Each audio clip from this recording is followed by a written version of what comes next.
পোশাক শিল্প এলাকায় নিয়োজিত শিল্পাঞ্চল পুলিশ ইউনিট বাতিলের দাবি জানিয়েছে মজুরি আন্দোলনে গার্মেন্টস শ্রমিক হতাহতের ঘটনা অনুসন্ধানকারী গণতদন্ত কমিটি।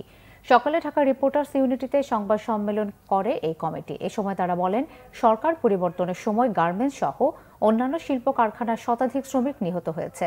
যারা আহত হয়েছে তাদের এখনও কোনো সুচিকিৎসার ব্যবস্থাই করা হয়নি। সরকার বদল হলেও শ্রমিকদের সাথে আচরণে কোনো পরিবর্তন আসেনি বলে মন্তব্য তাদের।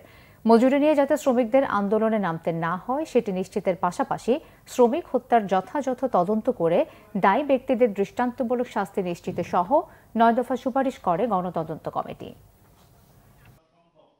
সেই পুলিশ বাহিনী প্রকিউর করার জন্য সংশ্লিষ্ট কাছাকাছি যে থানা আছে সেই থানাতে খবর দিতে হতো। সেই থানা থেকে আস্তে আস্তে যে সময়টুকু লাগতো সেই সময়টাও তারা দিতে চান না শ্রমিকদেরকে, যাতে ওইখানে উপস্থিত থেকেই আসলে তাদেরকে দমনপীড়নটা করা যায়। সেই জন্যই শিল্পাঞ্চল পুলিশ গঠন করা হয়েছে। আমরা আজকের এই তদন্ত কমিটির রিপোর্ট প্রকাশের এই দিনে আমরা জোর গলায় দাবি জানাতে চাই, এই শিল্পাঞ্চল পুলিশ ইউনিট বাতিল করতে হবে। শ্রমিকদের উপর অত্যাচার হচ্ছে, শ্রমিকদের মজুরি ঠিকমতো দেওয়া হচ্ছে না, শ্রমিকদের কারখানার ভেতরে কারখানার বাইরে নানা রকমভাবে হয়রানি করা হচ্ছে, জুলুম করা হচ্ছে। শিল্প পুলিশ সেক্ষেত্রে কোনো ব্যবস্থা নিয়েছে এরকম কোনো উদাহরণ নাই। শিল্প পুলিশ বরঞ্চ দেখা যায় যে তারা যখন অন্যায়ের প্রতিবাদ করতে যাচ্ছে শ্রমিকরা কিংবা তাদের দাবি দেওয়ার কথা জানাতে যাচ্ছে, তখন তাদের উপরে হামলা করার জন্য একদিকে সন্ত্রাসী বাহিনী মালিকদের, অন্যদিকে শিল্প পুলিশ।